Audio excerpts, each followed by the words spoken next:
Muy buenas tardes tengan todos ustedes.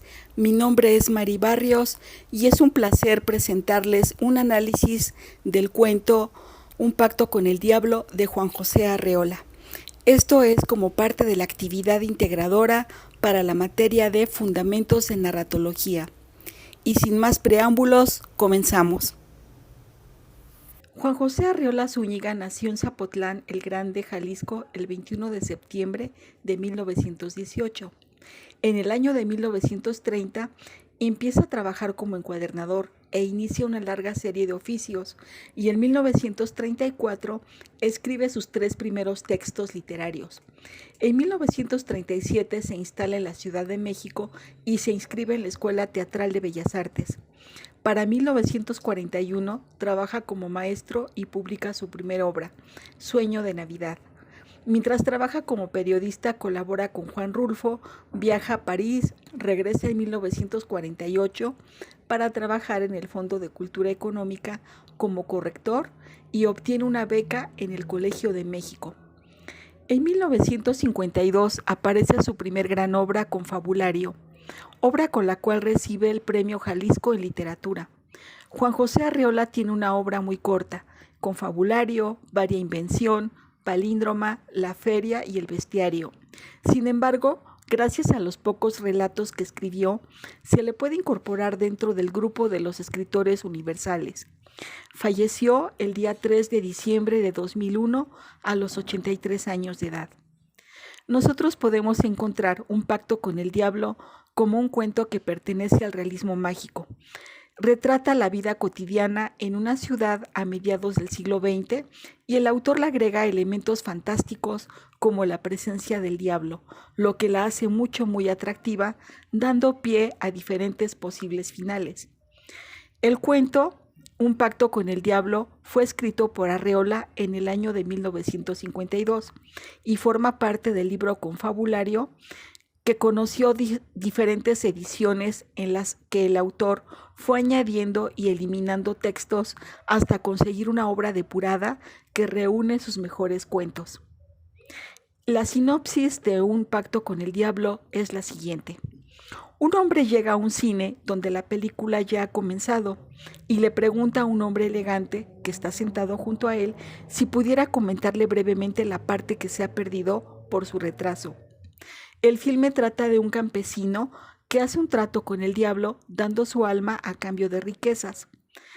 Comienzan a charlar sobre la situación de los personajes que intervienen en la película dentro del pacto, y la charla llega a un punto en que el pacto realizado en la película pareciera llevarse a la realidad y al momento presente entre el narrador y su antagonista. El narrador percibe entonces algo incómodo y una oferta proveniente del diablo y comienza a dudar.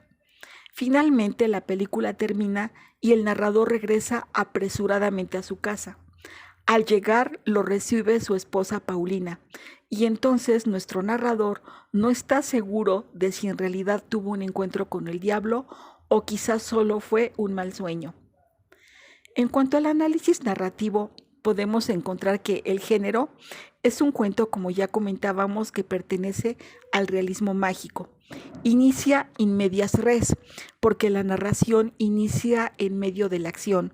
Los hechos se desarrollan dentro de un cine y terminan en la casa del narrador.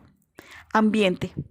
Podemos ubicar la obra entre las décadas de 1930 y 1950 debido al auge del cine como entretenimiento. De acuerdo a Gerard Genet, el tipo de narrador es autodiegético, ya que es el mismo narrador el que interviene en la historia como protagonista. El narrador, en cuanto al nivel narrativo, siguiendo a Genet, encontramos que es intradiegético, porque el nivel narrativo de la historia es primario, es decir, solo tenemos el desarrollo de una historia. En cuanto a la posición temporal del relato, o también llamado tiempo narrativo con relación a las acciones, encontramos que es Pacto con el diablo corresponde a un relato ulterior o retrospectivo, porque corresponde a un tiempo pasado pretérito, donde el sujeto de la enunciación se coloca con posterioridad a los sucesos que nos está narrando. En cuanto a las dimensiones temporales, encontramos 3 tipos de dimensiones: el orden, duración y frecuencia. En cuanto al orden, en Pacto con el Diablo, el autor usa una anacronía para romper un poco la linealidad del tiempo. En específico, está utilizando una analepsis o un pequeño salto hacia atrás, porque el narrador relata a su esposa Paulina lo que le acaba de suceder en el cine. En cuanto a la segunda dimensión, que es la duración, esto se refiere al ritmo de la trama.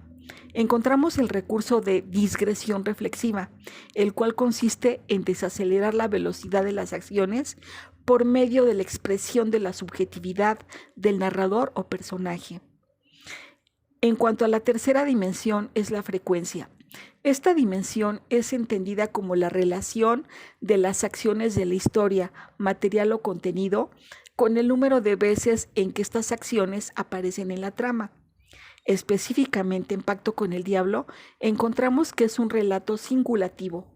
De acuerdo a Genet, ya que existe un ajuste pleno entre las acciones de la historia y la trama. Es decir, los enunciados narrativos sí corresponden al número exacto de veces que aparecen en la historia.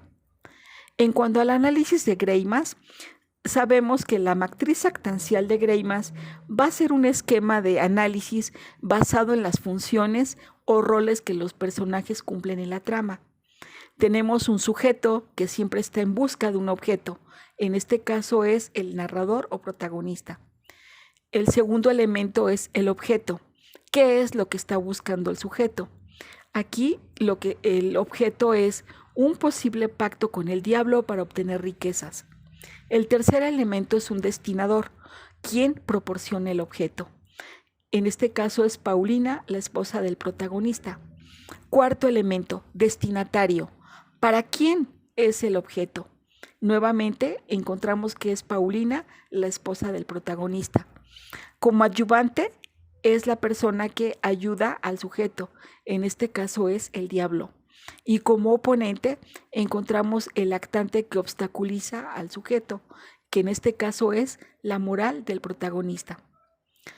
También encontramos que hay otros autores que han tratado la temática de cómo vender el alma al diablo a cambio de obtener alguna cualidad, que por ejemplo, como ejemplos podemos mencionar el retrato de Dorian Gray de Oscar Wilde, Fausto de Wolfgang Goethe, y una película en 2014 que se llamó Drácula, la historia jamás contada.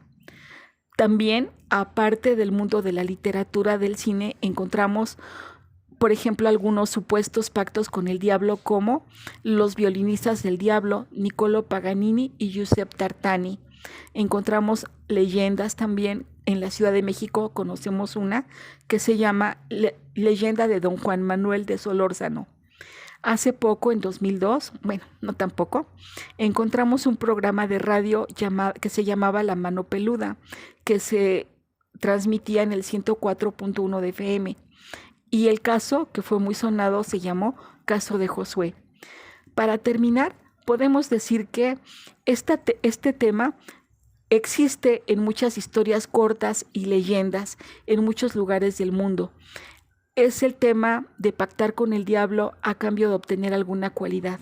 Y todas estas historias las vamos a encontrar matizadas con elementos descriptivos de la zona o de la cultura específica. Sería todo por el día de hoy. Les agradezco mucho su atención. Muy buenas tardes.